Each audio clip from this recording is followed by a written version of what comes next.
వర్ధిల్లాలి ప్రజా సంఘాల ఐక్యత, వర్ధిల్లాలి ప్రజా సంఘాల ఐక్యత. ఖండించండి చూడు వీడియో ప్లే అయిందా చూడు వీడియో ప్లే అయిందా చూడు. వర్ధిల్లాలి ప్రజా సంఘాల ఐక్యత, వర్ధిల్లాలి ప్రజా సంఘాల ఐక్యత. ఫార్మాసిటీ పేరుతో పేదల భూములు లాక్కునే రాష్ట్ర ప్రభుత్వ వైఖరి, ఫార్మాసిటీ పేరుతో పేదల భూములు లాక్కునే రాష్ట్ర ప్రభుత్వ వైఖరి, లంగాసాగర్ లో పేదల భూములు లాక్కునే రాష్ట్ర ప్రభుత్వ వైఖరి. ఇదే మీ రాజ్యం, ఇదే మీ రాజ్యం, దోపిడీ రాజ్యం, దొంగల రాజ్యం. ప్రజాస్వామ్య రాజ్యంలో అక్రమ అరెస్టులను ఖండించాలి. ప్రజాస్వామ్యాన్ని కాపాడుకుందాం,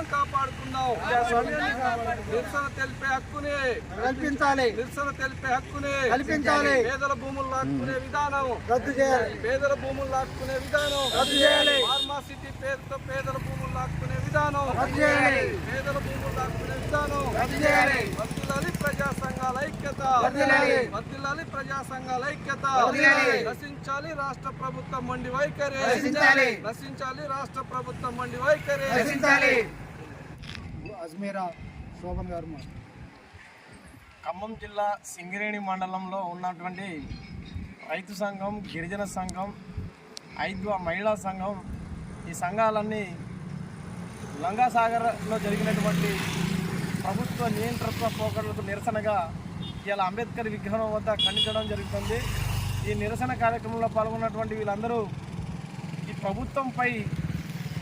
ప్రభుత్వం చేస్తున్నటువంటి ఆక్రమణలు, ఈ ప్రభుత్వం రైతుపై అక్కడ ఉన్న పేద రైతులు, గిరిజన రైతులు, దళిత రైతులు ఉన్న భూముల్ని లాక్కోవడం, అటు భూములపై పరామర్శించడానికి వెళ్ళిన గిరిజన సంఘం, వ్యవసాయ సంఘం, రైతు సంఘం రాష్ట్ర స్థాయి నాయకులను నిర్బంధించడం పోలీసుల యొక్క నియంత్రణ పోకడలకు నిదర్శనంగా చూపిస్తున్నారు. ఇలాంటి ప్రభుత్వాలు గత ప్రభుత్వం కూడా చేసినటువంటి తప్పిదాలను మళ్ళీ ఉన్న ప్రభుత్వం కూడా ఇదే తప్పిదాలకు తీసుకెళ్ళడం జరుగుతున్నది. ఇలాంటి నియంత్రిత పోకడలకు ఈ రైతు సంఘం, మహిళా సంఘం, గిరిజన సంఘం తరపున మేము ఖండించడం జరుగుతున్నది. ఖమ్మం జిల్లా సింగరేణి మండలం సిపిఎం అనుబంధ సంఘాలైనటువంటి తెలంగాణ వ్యవసాయ కార్మిక సంఘం, అట్లానే తెలంగాణ రైతు సంఘం, ఆదివాసీ గిరిజన సంఘం, మైదాన ప్రాంత గిరిజన సంఘం, అఖిల భారత ప్రజాతంత్ర మహిళా సంఘాల ఆధ్వర్యంలో అంబేద్కర్ విగ్రహం దగ్గర నిరసన తెలిపేటువంటి ప్రధానమైనటువంటి ఉద్దేశం మనందరికీ కూడా తెలుసు. తెలంగాణలో కాంగ్రెస్ ప్రభుత్వం అధికారంలోకి వచ్చేటువంటి సందర్భంలో ఇది ఇందిరమ్మ రాజ్యం, ప్రజాపాలన అందిస్తామని చెప్పేసి, ప్రజాస్వామ్యయుతంగా ప్రభుత్వాన్ని నడుపుతామని చెప్పేసి చెప్పినటువంటి ప్రస్తుత ప్రభుత్వ రాష్ట్ర ముఖ్యమంత్రి గారు ఫార్మాసిటీ పేరుతో లంగాసాగర్లో పేద గిరిజన దళితుల భూముల్ని లాక్కుంటున్నటువంటి పరిస్థితి ఉన్నది.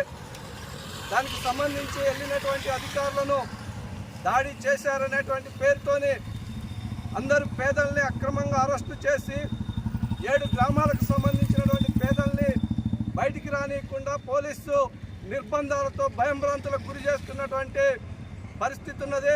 దీన్ని ఎలా ప్రజాస్వామ్యం, ఎలా ప్రజాపాలన అని చెప్పేసి సిపిఎం పార్టీ ప్రజా సంఘాలు తీవ్రంగా ఖండిస్తూ ఉన్నాయి. సంబంధించినటువంటి బాధ్యతల్ని పరామర్శించడం కోసం, జరిగిన విషయాన్ని తెలుసుకోవడం కోసం వ్యవసాయ కార్మిక సంఘం, గిరిజన సంఘం, రైతు సంఘాలకు సంబంధించినటువంటి రాష్ట్ర నాయకత్వం అక్కడికి వెళ్ళినటువంటి సందర్భంలో పోలీసులతోని అక్కడికి పోనీయకుండా మార్గం మధ్యలోనే అరెస్టు చేసి వివిధ పోలీస్ స్టేషన్లకు తీసుకెళ్లి నిర్బంధించినటువంటి పరిస్థితి ఉన్నది. కాబట్టి నిరసన తెలిపే హక్కు లేదని చెప్పేసి చేస్తున్నటువంటి ప్రభుత్వ విధానాల్ని రక్షించాలి అని చెప్పేసి గత ప్రభుత్వం కూడా ఇదే నిరంకుశ పద్ధతులు అవలంబించినటువంటి క్రమంలో ఈ ప్రభుత్వాన్ని అధికారంలో తీసుకొస్తే సేమ్ పాత పద్ధతిలాగానే ఈ ప్రభుత్వం కూడా అవలంబిస్తూ ఉంది.